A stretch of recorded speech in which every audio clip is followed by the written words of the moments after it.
Alhamdulillah kita bertemu lagi di pembahasan buku Tuhan Izinkan Aku Menjadi Pelacur.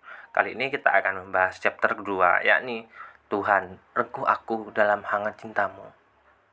Di dalam sebuah daerah yakni Masjid Tarbiyah Yogyakarta di pagi hari, aku baru saja turun dari bus kota ketika di hamparan halamannya yang luas dan berdebu kulihat perempuan-perempuan berjubah besar berjalan berombongan menuju pelantaran masjid. Wajah-wajah mereka menunduk seperti sedang menghitung langkah-langkah amalan ibadah. Entahlah, sebab itu hanya kelebatan sangkaku saja. Rahmi, kawan sejalanku dari pondok, juga berjalan seperti itu, menundukkan wajah ke tanah memandangi debu-debu yang berterbangan dan menempel di serat-serat kaos kaki dan ujung jubah. Karena berjalan nyaris tanpa suara, aku pun hanya bisa mengikuti. Ya, aku mengikuti suasana yang sama sekali jauh dari lingkungan yang pernah membesarkanku. Sebuah suasana yang tampak asing, kata Rahmi suatu ketika. Hidup harus mengikuti cara Rasul. Semua gerak-gerik kita harus mengikuti tuntunan beliau. Makan, minum, semuanya, termasuk dalam berjalan. Seperti ini yang diajarkan Rasul, bukannya tengok sana tengok sini. Wih, begitu indah hidup seperti yang diturunkan Nabi. Hati menjadi bersih, kita menjadi suci tanpa dosa. Setiap gerakan kita dihitung sebagai gerakan berpahala. Saya punya pengajian yang mengajarkan hal-hal yang demikian. Kamu mau ikut, Kiran? Tanpa pikir panjang, aku langsung menyanggupi untuk ikut di pengajian itu karena hidupku ingin berubah. Aku ingin membersihkan jiwaku dari segala kekotoran dunia ini sebagaimana sebelumnya. Aku ingin mendekatkan diri sedekat-dekatnya kepada Tuhan. Tidak, aku tidak mau membiarkan hidupku berjalan tanpa arti. Aku ingin berubah. Aku tak ingin hatiku terpenjara oleh banyaknya urusan yang tak ada maknanya. Dan ajakan Rahmi seperti oasis dalam kehendak yang terus menerangi jiwaku. Aku mau. Kapan biasanya pengajian itu, Mi? Rahmi kemudian menerangkan secara panjang kabar pengajiannya yang kudengarkan sepenuh takzim. Bertuturlah ia bahwa Tarbiyah adalah masjid yang menjadi salah satu pusat pengajian soal-soal keislaman untuk membina jiwa setiap muslim dan muslimah agar dekat kepada Allah. Dan umumnya mereka itu mahasiswa. Kajiannya selalu merujuk kepada Quran dan Sunnah. Asik, kita bisa mengenal Islam lebih dekat di sana. Kebanyakan mahasiswa kampus biru.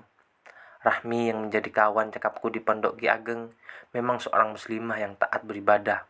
Dari gerak-geriknya, aku melihat ada bawaan yang lain dari teman-teman putriku yang lain selama ini aku kenal. Ia tidak banyak bergaya, bersolek sebagaimana perempuan lazimnya. Hidupnya pun sederhana. Apa yang diucapnya itu yang dilakukannya. Kelemahan dia satu, tidak biasa diajak berdiskusi di luar masalah ibadah. Tentang Tuhan dan politik misalnya, agak payah. Pikirannya tak nyambung. Tapi kalau ditanya soal ibadah, sepertinya Rahmi tahu semua. Bahkan beberapa hadis dan ayat selalu keluar dari mulutnya apabila ia berbicara. Inilah Islam, tuturan kita adalah sesuatu yang bermanfaat. Dengan demikian insya Allah hati kita tetap suci, jauh dari kotoran. Mengagumkan betul ini Rahmi, karena kekaguman itu pula aku sampai di halaman Masjid Tarbiyah di pagi ini. Aku lihat di samping masjid sudah penuh, tapi belum terlampau sesak. Kebanyakan jemaah putri masih muda-muda sepertiku dan dari wajah-wajah mereka nampak rona keteduhan yang saling kudapatkan di tempat-tempat yang lain. Aku betul-betul terkesima dibuatnya. Atau karena memang aku orang baru menginjakkan kaki di dunia ini, di dunia serba teduh ini, sebuah dunia yang jiwa raga dipayungi oleh petunjuk-petunjuk agama. Ya, miriplah keterkesamaan seorang mualaf yang baru pertama kali menjalani ritual salat. Ah, betapa bersyukurnya hati ini apabila tertulari barang sedikit aura keteduhan itu. Jemaah putri yang cantik-cantik duduk teratur tersaf yang di depannya dibatasi oleh kain hijau lumut yang membentang. Kutanya Rahmi soal bentang kain itu. Jawab dia, itu adalah hijab dan itu adalah sunnah yang harus diikuti. Ada hadis yang menjelaskan tentang itu. Katanya, atas jawaban itu aku hanya mengangguk-angguk sambil kepalaku tertunduk menafakuri karpet sembari tanganku membuka kitab suci Al-Quran terjemahan. Di kiri kananku juga demikian. Mereka semua membawa kitab suci. Tadinya aku tidak bawa, tapi kulihat tangan Rahmi memegangnya sedari pondok. Aku pun turut. Pengajian belum dimulai. Aku merasa seperti berada di ruang kedap dosa yang disekat oleh hijab di samping kanan dan depan. Tidak ada pemandangan yang bisa dilihat selain tembok putih, masjid, dan kain jubah yang dikenakan oleh jemaah pengajian. Dan tentu saja bentangan kain hijab yang tingginya semester itu. Anehnya, sinar matahari pagi yang garang yang berdesakan masuk dan menusuk dari setiap celah tembok depan tak sedikit pun kurasai panas. Betapa tidak. Sebelum-belumnya kurasai kalau sudah digerangi oleh matahari yang demikian panas, aku langsung melompat dan mencari rindangan. Tapi kini tidak. Sedikit pun aku tidak bersingkat dari tempat di mana aku digerangi begitu hebat oleh matahari. Aku tetap duduk tenang seperti tak merasakan apa-apa selain kedamaian abadi. Coba ku dongakkan sedikit wajahku yang sedari tadi terus menafkuri lantai dan melihat ke kiri melihat ke kanan. Oh, tak satupun ikhwan yang tampak. Bahkan sedari tadi aku belum melihat wajah mereka. Dan memang itu tidak memungkinkan. Sebab pintu masuknya berbeda. Yang terdengar hanya suara bisikan mereka di depan dan di kanan. Dugaku tentu saja lanskap masjid ini sudah diatur sedemikian rupa agar zina mata antara ikhwan dan akhwat tidak terjadi. Zina mata tidak boleh, kata Rahmi. Allah melarang perbuatan itu karena itulah yang menjadi mula terbukanya zina yang lebih besar, yakni zina tubuh. Tak lama kemudian terdengarlah salam dari sound system yang bunyinya agak serak dan tampak memekakkan telinga. Tapi lupakan soal suara lingkingan buruk itu, sebab ada suara yang lebih santun melantun memenuhi pelataran masjid. Suara seorang ikhwan, begitu sopan ia bicara, begitu perlahan. Mendengar itu akan membenarkan semua kata-kata Rahmi di bawah kelompok pengajarnya. Hati diasah dalam ketentraman. Maka demikianlah, selama 1,5 jam aku mendengarkan kuliah agama yang tak pernah aku dapat sebelumnya. Betapa mengiringnya hatiku tak kalah sang pembicara, seorang ikhwan yang duga aku dan belum tentu tua kalau dibandingkan dengan suara dan patahan-patahan katanya yang teratur membentuk rima yang sejuk menyentuh telinga. Ia berbicara tentang tasawuf, tentang hati. Aku mencatatnya, juga hadis dan ayat-ayat yang disebutkannya. Aku bergumam penuh takzim, begitu hebat orang ini. Hampir-hampir di setiap kalimat ia akan menyelipkan ayat-ayat atau hadis-hadis. Lalu mata ayat atau hadis itu diuraikan sedemikian rupa hingga membentuk sebuah pengertian baru, begitu rapi, sempurna bagiku. Sebuah pengalaman yang menurutku betul-betul baru, hingga ketika pengalaman pertama ini bisa kureguk sedalam-dalamnya, aku pun menjadi kerap mengajak Rahmi untuk berdiskusi lebih jauh dan semakin jauh, hingga terkadang diskusi ini jatuh pada jauh malam di Pondok Ki Ageng. Sebetulnya dalam pondok itu aku bersama 6 orang lainnya dengan ranjang yang berjajar, mirip bangsal di rumah sakit. Dan Rahmi adalah orang yang ranjangnya berdekatan dengan ranjangku, yang kemudian ku tahu bahwa aku memiliki kecocokan dengannya. Dia mau diajak bertukar pandang tentang agama, tentang suasana hati yang galau, tentang apa saja yang menyangkut soal-soal hati yang sedang meracau. Dia mau mendengar dan aku selalu saja bercerita tentang semua masalahku dengannya. Ketekukanannya beribadah pun tertular kepadaku. Aku pun mulai bisa salat tepat waktu berjemaah di masjid yang tepat berada di depan asrama putri. Hampir dipastikan aku sudah berada di masjid ketika azan sebelum selesai dikumandangkan. Aku sadar bahwa aku belum menyamai rekor Rahmi. Beribadah itu pelan-pelan kiran, katanya suatu hari menasihatiku. Jangan terburu-buru ingin melakukan segalanya. Yang penting continue, berkelanjutan. Dan aku pun seperti orang yang dicucuk hidungnya dengan nasihatnya yang demikian mantap dan mendewasakan pikiranku. Hingga suatu hari, sepulang dari kampus Barek, ku dapat kamar putri sepi, hanya ada satu orang di ranjang ujung, tiduran sambil baca buku, sepertinya komik. Ku tanyai dia, pada di mana yang lain? Ia hanya angkat bahu tanda tak mengerti. Ku lepaskan jilbabku dan ku kaitkan di gantungan besi tua, sementara tangan kiriku menarik tangan pintu lemari kayu vernis coklat. Betapa kagetnya aku melihat seisi almari kosong. Hei, kemana Rahmi? Pakainya aku tidak ada. Yang ku teriaki hanya berucap pendek lepas. Enggak tahu, pindah kali. Aku dihampiri rasa gelisah. Ku geledahi lemari itu untuk meyakinkan bahwa pakaian Rahmi masih ada. Nihil, yang ada hanyalah tumpukan pakaianku. Aku terduduk. Mi, kenapa kau tidak bilang-bilang kau keluar dari pondok ini? Karena belum yakin, ku buka sekali lagi lemari. Tetapi saja nihil. Pakaian, tas, buku, semuanya sudah tak ada. Aku pun membanting badanku di atas kasur tipis itu. Sekelebat mataku menangkap selembar amplop.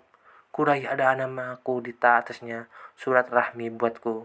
Ku buka kalimat-kalimat pendek tercetak. Bismillahirrohmanirrohim. Utih nidab kirani yang semoga selalu berada dalam limpahan karunia Allah. Maafkan Rahmi tidak pamit sebelumnya. Sepagi tadi Uhti saya tunggu-tunggu tapi tak juga datang. Maka saya pun pamit tanpa bertatap muka. Mohon Uhti jangan kaget, saya tiba-tiba dipanggil kembali oleh ibu ke Bandung. Katanya dia tidak ada teman dan di sana saya disuruh pindah kerja saja di sana. Begitu saja Uhti. Maafkan kalau ada hilaf. Mudah-mudahan Allah mempertemukan kembali hambanya yang bertakwa. Wassalamualaikum warahmatullahi wabarakatuh. Mataku menerawang usai membaca surat itu, menyapu langit-langit pondok yang catnya sudah terkelupas, kumal, dan di sudut-sudutnya penuh sarang laba-laba. Ah, Rahmi, kau saudara sehati yang sedikit demi sedikit telah membuka hati sempit mata batinku untuk melihat Allah lebih dekat. Tapi kini, tanpa sepengetahuanku, engkau pindah dengan sangat cepat. Sebelum kulihat semua amalan ibadahmu, dan kini aku seperti sendiri di kamar ini.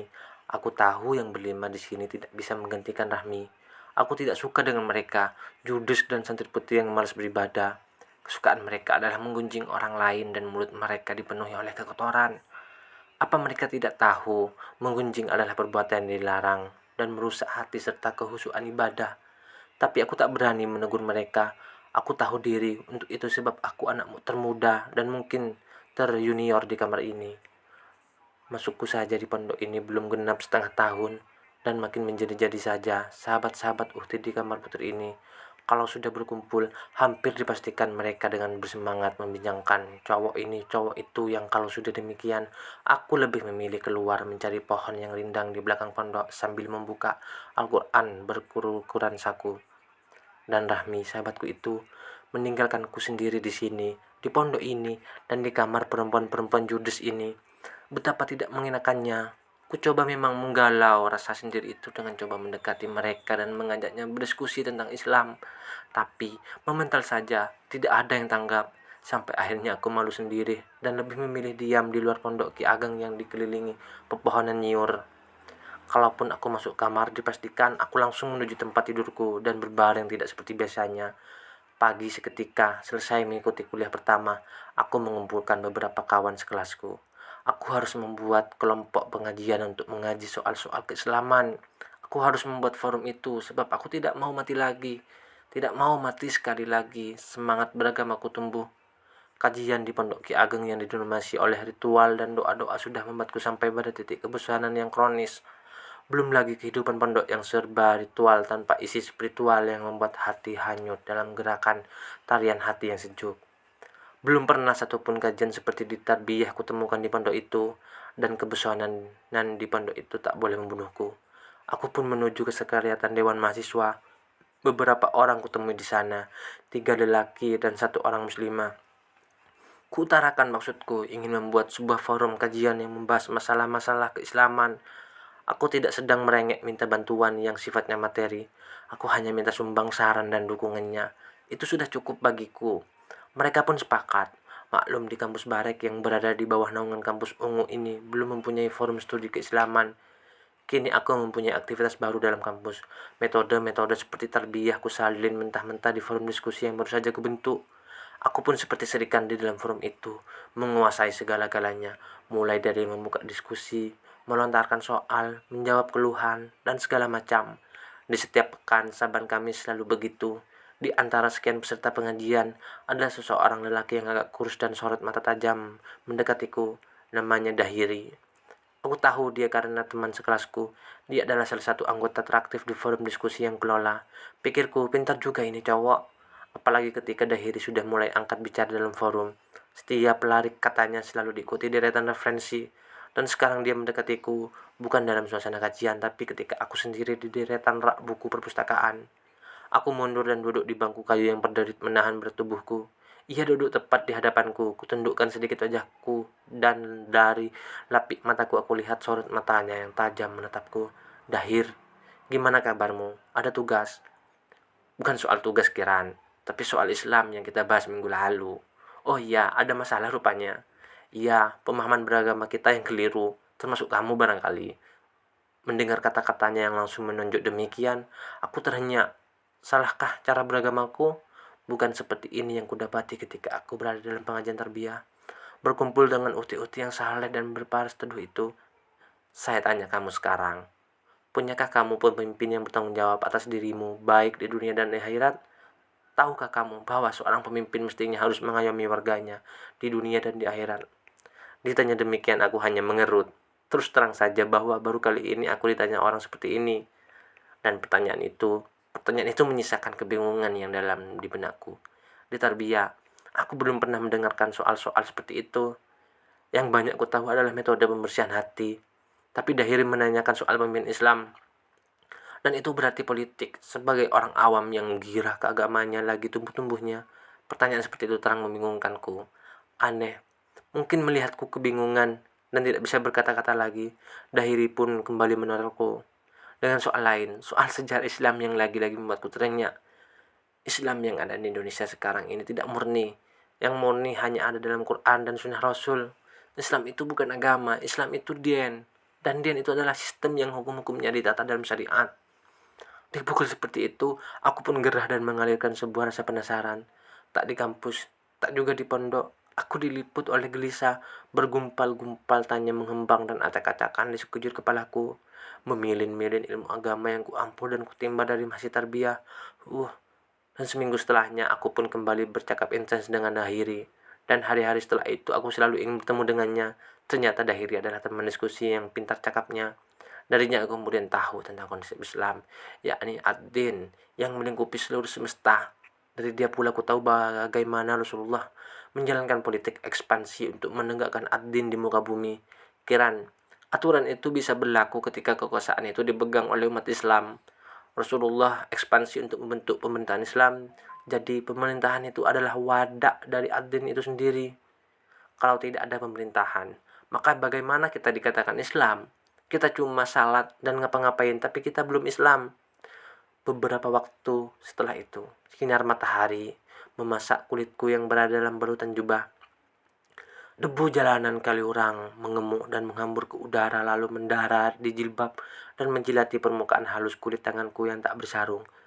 Betapa gerahnya siang itu ketika kulihat Mas Dahiri duduk terpekur di emperan masjid tarbiyah di selatan kampusku. Rupanya dia sudah lama menunggu. Maaf mas, aku terlambat. Tidak apa-apa Kiran, katanya kalem dan kulihat wajahnya basah dan air menitik-nitik dari dagunya. Rupanya ia selesai sholat. Aku tak berani menginjakkan kaki di pelataran masjid suci itu karena aku lagi datang bulan. Kata seorang pembicara soal fikih yang kudengar dari masjid ini bahwa perempuan haid adalah najis, maka najis pula semua yang diinjaknya. Aku tak tahu mengapa begitu karena memang aku tak mengerti.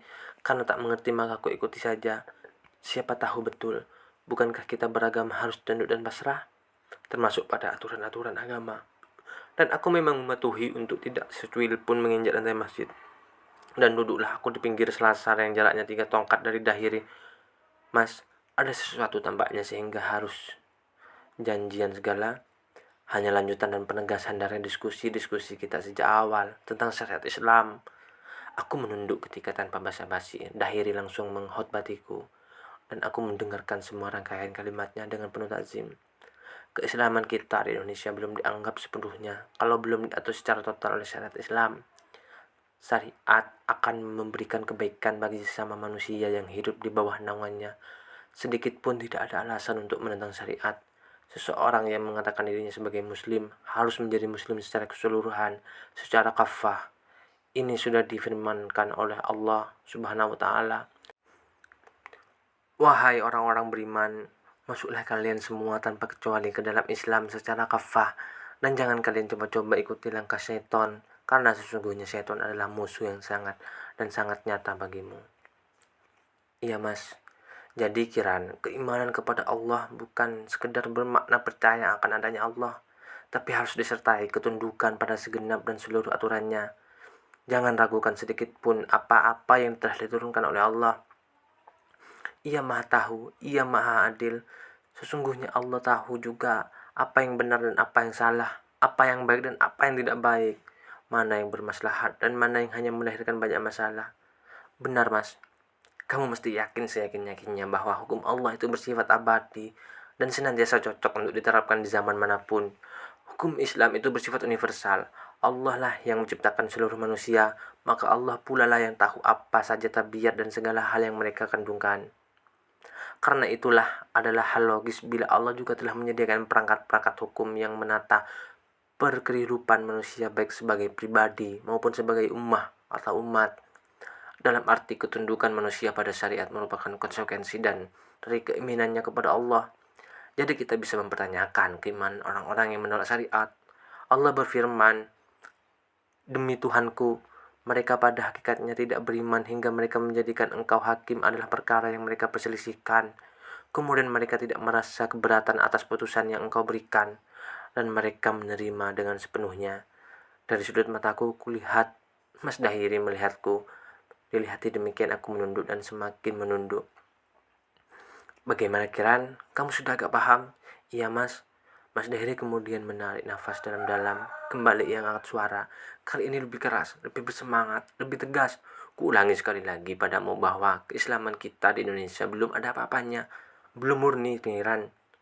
Kita masih pada fase Mekah. Islam yang sah adalah Islam fase Madinah Kiran. Dan sekarang Islam Madinah itu belum juga ada dan masih dalam taraf diusahakan.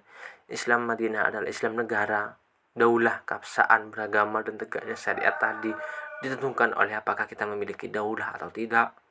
Dan kami punya rencana besar untuk mengusahakan berdirinya Daulah Islamiyah Indonesia.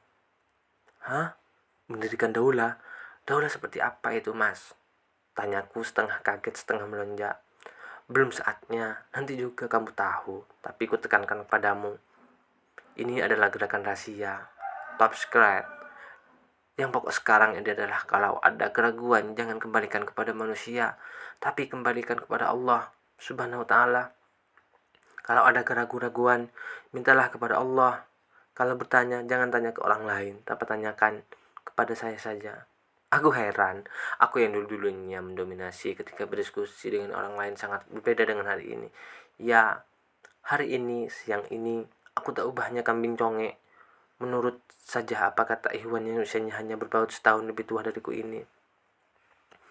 Dan kini ku dapatkan diriku tak berdaya sama sekali di hadapan selain hanya angguk-angguk dan iya-iya saja. Tak terasa, azhar pun tiba. Aku pamit pulang, kulihat Mas Dahiri bersiap ke tempat wudhu untuk bersolat jemaah. Di Pondok Ki Ageng, isu tentang jemaah yang ingin mendirikan negara yang berdasar pada Islam di Indonesia merebak dan hangat, bahkan di kamarku. Sebuah majalah berita nasional yang bersampul hijau dengan wajah seorang muslimah yang tertutup kain hitam menjadi bacaan yang diperebutkan. Aku juga sekali-sekali melirik majalah tersebut dan membaca 1-2 artikel di dalamnya. Bermula dari kamar besar putri itulah ku dengar suara-suara miris. Bahaya kalau masuk, subversif, melawan pemerintahan yang sah.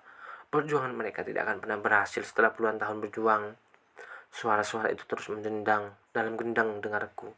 Aku hanya terpaku antara ragu dan yakin sebab aku baru saja ditemui Mas Dahir yang mengajakku untuk bersama mereka berjuang bahu-membahu dalam satu jemaah demi satu misi suci, menyelamatkan akidah keislaman umat Islam di Indonesia dan membuatkan wadah yang suci bagi kemaslahatan hidup mereka.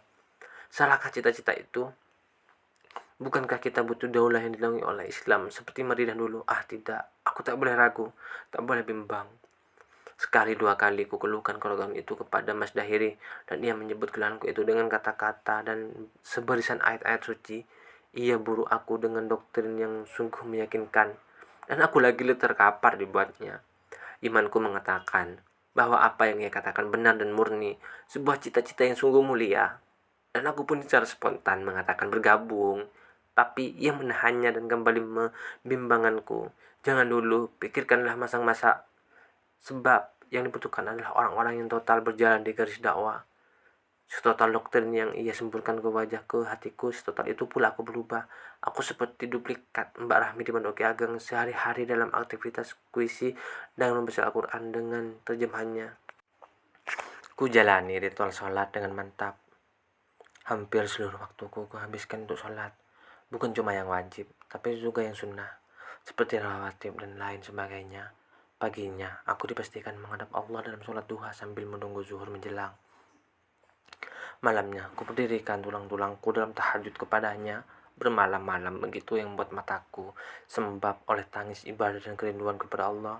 Ya Allah, singkapkan wajahmu kepada hamba dalam tirai senyap malam yang bergelimang dan penuh cahaya. Tak pernah putus ku giring aktivitasku pada satu stasiun yang semangkali tak pernah ku alami sebelumnya. Total beribadah, kerjaku cuma di kamar, salat, baca Quran, dan berdoa. Dalam hatiku gumamkan, bertangkai-tangkai doa harapan. Aku selalu merasa garing, kering, tak berdaya. Aku ingin menangkap harapan itu, memeluknya, menciumnya, membasuhkannya di hatiku, dan harapan itu hanya ada di haribaan Allah. Ya Allah, kalau memang ini kebenaran, berilah ketetapan hatiku. Aku yakin seyakin-yakinnya ya Allah, bahwa hukum-hukum Islam itu harus ditegakkan demi tegaknya ayat-ayat-Mu. Dan inilah awal bentuk penyerahan diri dalam Islam itu. Aku harus bersihkan diriku sebersih-bersihnya, karena aku sedang dalam tahapan memasuki sebuah gerakan suci yang punya misi mulia, menegakkan daulah Islamiyah di bumi Indonesia. Wih, hebat sekali cita-cita itu. Tak pernah kuduga bahwa aku ada salah satu nantinya yang bekerja menyelamatkan akidah umat Islam Indonesia.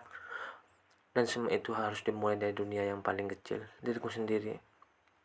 Ya, mulailah dari diri sendiri. Lalu bagaimana keluargamu? Lalu, bukankah begitu perintah agama? Aku pun dengan segala ketotalan hati membesarkan diri sepenuhnya kepada Allah Subhanahu wa taala, kepada ayat-ayatnya, hukum-hukumnya di bawah pimpinan seorang khalifah.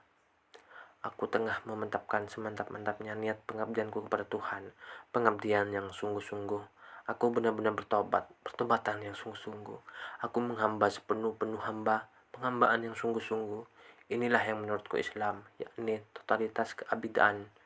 Tapi atas segala kehambatan itu aku pun digunjingi hanya karena jilbabku besar. Bahkan ada yang bilang, tuh lihat, tekstil berjalan, tapi aku menunduk saja, sebagaimana Rasul pernah mengajarkan. Salahkah aku berpakaian demikian? Bukankah aku hanya menuruti perintah Allah dalam Al-Quran Sunnah surat An-Nur ayat 315 yang memerintahkan agar menutup aurat serapat-rapatnya? Salahkah aku berpakaian yang demikian dan mengurangi aktivitasku duniawian? Kudengar pula bisik-bisik yang tak mengenakan, bukan hanya perempuan-perempuan santri mahasiswi di kamarku, tapi juga santri-santri seisi pondok ini, hanya karena aku sudah enggan keluar rumah. Salahkah aku mengamalkan ajaran yang kuterima dari kelompok Ikhwan di Masjid Tarbiyah yang sangat menekankan agar perempuan harus berada di dalam rumah? Wajibkah aku mengikuti tradisi pondok yang harus sholat berjamaah? Ya, karena aku meyakini doktrin bahwa perempuan harus dalam kamar, maka aku pun tidak ikut berjamaah. Insulahan yang tidak kalah menyakitkan ialah aku dikatai menantang kiai, menjelek-jelekkan kiai, kejamnya isu itu. Mereka katai aku menjelekkan dan membungkang kiai hanya karena aku enggan salat berjamaah dan mengikuti pengajian rutin yang diselenggarakan pondok. Kunjingan itu, terangku katakan, mengarahkanku, sudah panas betul rasanya hatiku. Aku begitu sadar mendapat intrik dan cibiran yang sedemikian itu. Tapi ketika kemarahan itu datang, sebuah suara membisiki dari pedalamanku bahwa segala cibiran, segala intrik adalah cobaan dan ujian darinya sebelum aku menapaki jalan dakwah yang luar biasa mulianya Santi. Mas Dahiri, gumamku dalam hati, aku siap mengemban amanah mulia yang telah kamu sampaikan itu. Kusambut jalan itu, aku siap bergabung dengan jundulah-jundulah yang merelakan seluruh hidup mereka untuk tegakkan ayat-ayat Tuhan di atas bumi. Dengan mengenakan jubah besar warna coklat, tanpa rinda pewarna, kaos kaki tipis dan panjang. Aku mengikuti proses pembayatan. Aku dijemput Mas Dahiri di Fakultas Hukum Kampus Biru dan bertemu dengan beberapa ikhwan. Kiran, kamu sudah siap? Saya siap mas, lillahi ta'ala. Kalau begitu kami akan menutup matamu. Ini untuk menjaga rahasia tempat di mana kamu akan dibaiat bagaimana? Kalau memang gitu aturannya nggak apa-apa. Seorang ikhwan mengeluarkan secari kain hitam yang langsung membekat pandanganku. Gelap seluruhnya. Dan kurasai aku dipapah menuju sebuah mobil. Setelah itu aku tak tahu apa-apa. Hanya guncangan dan suara mobil ku dengar mendurum membelah jalan aspal. Aku pasrah. Dan aku merasa aku sedang berjalan di jalan yang diturunkan oleh Allah dan Rasul. Aku menuju pos pembayatan, kata Mas Dahiri sebelumnya. Pembayatan akan dilangsungkan di sebuah rumah yang dihuni beberapa ikhwan. Tapi itu bukan pos, melainkan rumah kontrakan kepunyaan salah satu anggota jemaah dari gerakan yang kumasuki ini. Tapi ia tak memberitahu di mana. Pokoknya aku disuruh ikut dan pasrah saja. Sepenuturan Mas Dahiri lagi, aku dinyatakan lulus sebuah uji dan teror kejiwaan. Tahulah aku bahwa gerakan ini tak sembarangan merekrut kadernya. Mereka tak ingin orang yang masuk setengah-setengah, jadi hanya orang yang sudah dicabut akarnya yang bisa diterima. Dan aku adalah seorang yang telah dicabuti akar keberagamannya. di mana ajaran yang kupahami selama ini tidak benar dan harus dibersihkan. Dan setelah semuanya tercabut sedikit demi sedikit, ditanami bibit akidah yang baru. Dengan tercerabutnya akar beragama yang memang kuakui sangat lemah itu, maka betapa mudahnya aku menerima dengan total semua doktrin gerakan itu, di mana aku harus mengakui bahwa selama ini aku bukan orang Islam.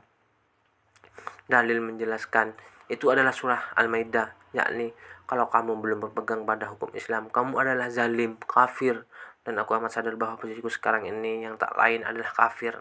Aku menyambut seutuhnya ajaran dan keyakinan baruku itu karena ajakan itu bersamaan dengan lempangnya hatiku untuk masuk Islam secara hafal. Aku ingin memeluk agamaku kembali dengan rasa baru dan bersiap masuk Islam kembali. Dan Islam yang aku masuk itu ialah Islam yang berkonsep hamba, totalitas menyerahkan diri, harta bendanya kepada Islam. Seseorang harus tahu benar apa yang dimasuki. Dia harus tahu bahwa yang dimasuki adalah sebuah lembaga jihad, sebuah jaringan di mana setiap diri memiliki tanggung jawab besar. Makanya, sebelum pembayatan aku menjalani masa-masa pembetulan niat dan pencambutan virus pikiran yang tidak-tidak. Dan hari Kamis ini, puncak ujian itu, hari di mana aku diambil sumpah. Hari ketika aku sedang tunaikan puasa sunnah Senin Kamis. Hari ketika aku bayangkan diri seperti di komunitas Nabi yang dikelilingi sahabat-sahabatnya kala membaiat mereka yang sadar memeluk Islam secara hafah. Dan aku dapatkan diri ini sudah di Bapak memasuki sebuah rumah. Ya, rumah. Aku disuruh duduk di lantai dan ikatan mataku dilepas. Aku mengucap-ngucap mata dan bertanya, "Ini di mana, Ma?" "Di tanah Allah," jawab seorang ikhwan agak keras. Aku langsung terdiam dan tak bertanya lagi. "Tak usah kamu bertanya ini di mana. Kamu bersihkan saja dirimu sebaik-baiknya," kata Iwan yang lain. "Mbak Kiran, silahkan ngobrol dulu dengan Mas Sugi," Mas Dairi memberitahu, tepatnya mengoparku. Aku berhadapan dengan Mas Sugi, yang lain-lain duduk merapat di dinding. Hanya dalam tempo perbincangan singkat, itu aku sudah rasakan ketertarikan yang sangat dengan Mas Sugi. Wih, bukan main retorika orang ini. Ucapan-ucapannya tertata serupa teks tertulis, juga sangat tajam. Mungkin yang diajarkan gerakan ini adalah satunya mahir berkata-kata, sebab kata-kata itu memicu orang lain untuk tertarik dengan ajaran jemaah ini. "Maksud kamu kesini untuk apa?" tanya Masuki dengan gelombang suara teratur dan mantap. Dan aku pun menjawab standar, bahwa aku ingin berdakwah, aku ingin berjuang menyelamatkan akidah umat Islam, dan ikut serta memperjuangkan lahirnya Daulah Islamiyah di Indonesia. Dan setelah itu gilirannya berpidato di hadapanku. Aku dibantai sebagaimana yang dilakukan oleh Mas Dairi pertama kali, sehingga aku tak bisa lagi berkata apa-apa. Ini adalah ujian terakhir, filterisasi puncak sebelum langkah berikutnya. Intinya dalam ujian itu adalah memastikan bahwa aku adalah paham dengan apa yang kumasuki dan benar-benar berniat sebelum baiat dilangsungkan. "Apakah kamu bersedia untuk tak masuk gerakan Islam yang lain selain jemaah ini?" "Insya Allah," katakan dengan tegas. Jangan pakai insya Allah. "Ya, aku bersedia untuk tetap berada di jemaah ini dan tak akan pindah ke gerakan Islam yang lain." "Apakah kamu bersedia memikul semua beban dan risiko berjuang di jemaah ini?" "Bersedia." "Benar?" "Ya." "Apakah kamu merelakan harta, diri, dan bahkan nyawa kamu sendiri? Sekiranya perjuangan ini membutuhkannya, aku rela mempertaruhkannya. Semuanya, semuanya." Melihat Mas Sugi melirik ke Iwan yang di sebelahnya, lalu ke arahku kembali, meminta ketegasanku kembali. "Sudah mantap." Dengan memohon kekuatan dari Allah, aku sudah sangat mantap untuk turut berjuang bersama tentara-tentara Allah yang lainnya. "Benar, benar." Dan ia menoleh lagi kepada yang lain-lainnya yang merapat di dinding, yang ditoleh kembali mengangguk tanda setuju. Sebelum baiat dilangsungkan, aku disuruh Mas Sugi membaca isi baiat. Ketika sudah selesai, aku menganggukkan kepala tanda sebuah paham dan menerima sepenuhnya isi baiat itu. Ikuti apa yang aku ucapkan, dan aku pun mengungkapkan baiat itu. Bismillahirrahmanirrahim. Bismillah tawakkalna ilallah wala quwata illa billahil azim. Demi Allah, saya bersumpah kepada Allah di hadapan Komandan Tentara Pemerintahan Islam Indonesia dengan setulus hati berjanji untuk menaati perintah Allah, Rasul, dan ulil amri. Saya bersumpah untuk tidak berkhianat, akan membela Komandan Tentara Islam Indonesia, dan saya siap untuk berjuang dengan jiwa raga dan nyawa saya, dan apapun saya yang miliki untuk tegaknya hukum Islam di Indonesia. Demikian, semoga Allah membenarkan ucapan baiat saya ini. Allahu Akbar. Kulihat begitu banyak orang yang lega melihatku usai mengucapkan baiat. Aku disalami oleh mereka yang semuanya ikhwan. "Inilah sosok saudara kita yang baru," kata Mas Sugi. "Bagiku sosok di hadapanku adalah sosok yang mengagumkan. Katanya lagi kepadaku, "Mbak Kiran, sekarang Mbak adalah saudara saya, adalah darah daging saya. Barang siapa yang melukai Mbak Kiran, saya juga turut terluka." Dan seterusnya, Mbak Kiran bisa melindungi saudara Mbak Kiran sendiri. Harus bisa melindungi saudara-saudara Mbak Kiran. Kini Mbak Kiran sudah resmi berhijrah, sebagaimana Allah berfirman, dan orang-orang yang beriman dan berhijrah dan bersungguh-sungguh kepada jalan Allah bersama-sama kamu, mereka itulah termasuk golonganmu, umat Muhammad. Aku pun hanya mengangguk tanda takzim setelah dibaiat dan dibacakan hak dan kewajiban warga negara Islam Indonesia. Aku pun dioper ke pos di mana biasanya para ukti berkumpul. Di sana aku direkomendasikan untuk menemui seorang ukti yang bernama Aulia. Ketika pertama kali bertemu dengannya, berloncatan kesan di benakku. Wah, cantik juga ini perempuan. Suaranya lembut, aura dari wajahnya meronakan kesejukan. Aku kagum, ia sangat perhatian. Kuliah di kampus ungu, tubuhnya kecil, motif roknya bunga-bunga. Bagus. Penglihatanku ketika pertama kali bertandang ke pos itu adalah bahwa uti jemaah ini umumnya berjilbab besar, hitam dan coklat krem. Namun di sini agak sedikit lain, tampak agak modis. Motif pakaian mereka juga banyak berwarna jreng dan dihiasi bunga-bungaan yang megar-megar. Modis tapi tetap longgar. Tapi pakaiannya mengambil macam-macam bentuk. Ada yang pakai jubah, kulat, bahkan ada yang memakai jeans. Jadi kalau aku mengalami masalah, aku selalu disuruh menghubungi Mbak Ulia. Hanya saja sekarang ini cuma sekali-sekali aku bertandang ke pos yang letaknya tak jauh dari kampus biru itu. Statusku sekarang ini masih tinggal di Pondok Ki Ageng. Di pondok setelah proses pembaitan usai, aku benar-benar menjalani kehidupan sufi. Ya, aku menjalani itu sufi setelah hijrahku dari Mekah ke Madinah. Mekah adalah masa silamku yang beragam secara tidak sadar. Setengah kafir, setengah Islam. Dan kini aku sudah menapaki langkah dalam alam Madinah, yakni usaha-usaha membangun pemerintahan Islam yang diwujudkan dalam bentuk daulah, dalam bentuk negara. Aku yakin bahwa ini benar-benar perjuangan dan aku benar-benar telah masuk Islam kembali. Hakikat seorang hamba adalah mengabdi. Tiap hari aku saum, aku puasa, aku bahkan tak lagi mengonsumsi nasi dan daging. Kalau berbuka cukup dengan roti tawar dicampur mesis, margarin, dan susu. Aku makan 1-2 helai roti. Tiap hari demikian, begitu sederhananya aku memahami kehidupan kaum sufi. Kusadari betapa sedikitnya wacanaku tentang laku sufi yang kupraktekkan sekarang. Tapi setidaknya aku mempraktekannya. Setidaknya aku beramal. Ilmu yang banyak tapi tidak diamalkan apalah guna. Sedikit tapi diamalkan. Ah, bersyukurlah diri mengamalkan itu. Nabi yang mengajarkan itu, satu ayat amalkan, dan aku ingin hidup sederhana, menaklukkan nafsu badaniku. Begitulah kehidupan sufi.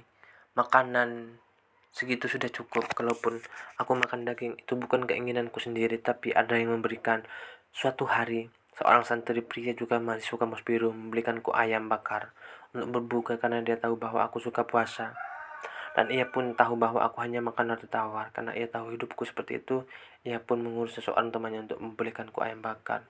"Kiran, ini ayam bakar dari Mas Afif," katanya. "Selamat ulang tahun." Dan bukan cuma ayam bakar ia belikan, tapi terkadang juga sate. Dan aku dengan senang hati menerima pemberiannya.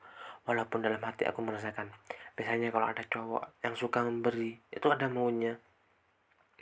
Tapi aku diberi dan aku menerima saja. Dan aku menjauhkan buruk sangka yang tak beralasan atas orang lain. Aku tak mau bersuuzon. Berburuk sangka itu dosa, hanya menambah-nambah daki laku. Dan aku tak mau itu memerintah aku menempuh jalan awal menjadi muslim yang sejati-jatinya. Aku merasakan perjalananku, safari keberagamanku akhir-akhir ini benar-benar terasa indah, terasa teduh. Aku merasa bahwa jalan hidupku benar-benar mendapat limpahan kekuatan langsung dari Allah. Ritual ibadahku sangat keras. Puasa setiap hari sehabis salat maghrib. Aku berzikir hingga isya menjelang. Setelah isya lagi terus mengaji hingga capek. Kalau mau tidur aku zikir hingga mataku sembab oleh tangis pertobatan dan derai-derai syukur yang telah mengiring dalam hatiku. Dan aku benar-benar sadar bahwa aku adalah hamba yang tak punya arti di hadapan Allah. Aku ingin berislam yang hafah, yang bila menyebut nama Allah hatinya akan bergetar. Dan hatiku memang bergetar ketika melafazkan izin zikir kepada Allah. Tubuhku gemetar, aku merasakan bahwa itulah hubungan teragungku, bukan sekedar romantis dengan Tuhanku. Pendeknya, aku terus melakukan ritual. Tiap malam aku bangun jam 3 pagi. Aku tidak tahu mengapa aku bisa rutin bangun subuh itu. Padahal aku adalah orang yang paling takut dengan yang namanya hantu. Apalagi di pondok ada isu beredar bahwa ada hantu yang mukanya rata. Tapi aku berani-berani saja ke belakang mengambil air wudhu. Tiap malam tahajud hingga azan subuh bersahut. Setelah tahajud, aku bersila di atas ranjangku dan menatap beberapa helai roti untuk persiapan puasa esoknya. Pergaulanku dengan santri-santri pondok pun lambat-lambat mulai tertutup, terutama dengan santri cowoknya. Kalau santri cewek tidak, walaupun ada beberapa orang yang memang sadis denganku, beberapa orang yang pembawaannya agak ketus. Sampai pada satu malam, ketika aku bersingkat ke belakang untuk mengambil air wudhu, kulihat sinar rembulan menyembul di antara dedaunan nyior. Begitu indah sinar itu, begitu dekatnya rembulan itu denganku. Aku melihat alam sekitarnya seakan-akan sujud, sebarisan nyiur, serimbunan perdu berbatuan seakan-akan mengarahkan pandanganku kepada pandangan yang sejuk mendamaikan. Begitu pula ketika pagi-pagi aku berjalan sembari melihat dengan takjub kalong yang terbang bersaf-saf dengan tepinya, berangkat entah kemana, lalu kuarahkan pandanganku pada bunga-bunga bermekaran dan sedang mandi embun. Ku rasa bunga-bunga itu seperti sedang menyapa aku. Hai Kiran, hai Kiran, sepertinya mereka bisa berkomunikasi denganku. Kalau misalnya pulang malam, perpohonan nyiur yang berbaris itu begitu dekat dengan hatiku, seakan-akan runduk dan terhormat. Tidak main-main aku mempersiapkan diri untuk memasuki ajang dakwah yang sungguhnya. Hatiku ku asah sedemikian rupa, dan aku berusaha untuk selesai dengan diriku sebelum aku mendakwahi dan mengajak orang lain untuk berhijrah dari paham agama lamanya. Dan saatnya sekarang aku berdakwah. Yang pertama ku cari adalah orang-orang di sekitar pondok. Kulihat ada seorang perempuan yang pakainya hampir sama denganku, sama-sama besar dan gombrang. Tapi bukan sambutan yang kudapat, tapi usiran. Ternyata Ut ini adalah seorang salaf. Mbak, kalau diskusi jangan di sini, silahkan keluar. Aku heran, aku penasaran. Sekali dia denganku mengusir begitu saja. Saya hanya berdialog sebagaimana saudara seiman akan berbagi hikmah dengan saudaranya, bukan begitu? Iya, tapi jangan-jangan berdiskusi denganku. Sekarang ini jangan. Dia menolak terus sembari memohon karena didorong rasa penasaran. Aku mengumpulkan informasi kepada beberapa teman putri yang mau berbagi, terutama yang belajar di kampus biru. Dari mereka lah aku kemudian tahu duduk soal mengapa dia mengusirku. Rupa-rupanya ia takut sekali dengan ustadznya. Diajak berdiskusi dia tidak mau terbuka, malah membentak-bentak. Dia tidak tahu bahwa aku gerah juga diusir seperti itu. Gagal dengan uhti salaf itu, ku dekati yang lainnya. Setiap sore aku mengajak orang untuk berdiskusi, tapi aku merasakan ada gap yang cukup lebar antara aku dengan santri-santri pondok. Atau karena jilbab dan jubahku terlalu kebesaran lantas mereka takut atau risih berada di sampingku. 3 bulan aku berdakwah di pondok, tapi hasilnya tetap nihil. Ku akui, gerakku di pondok tidak leluasa, sebab sejak awal aku memang sudah tak disukai. Maka aku pun memantapkan diri meninggalkan pondok Ki Ageng dan menuju pos jemaah.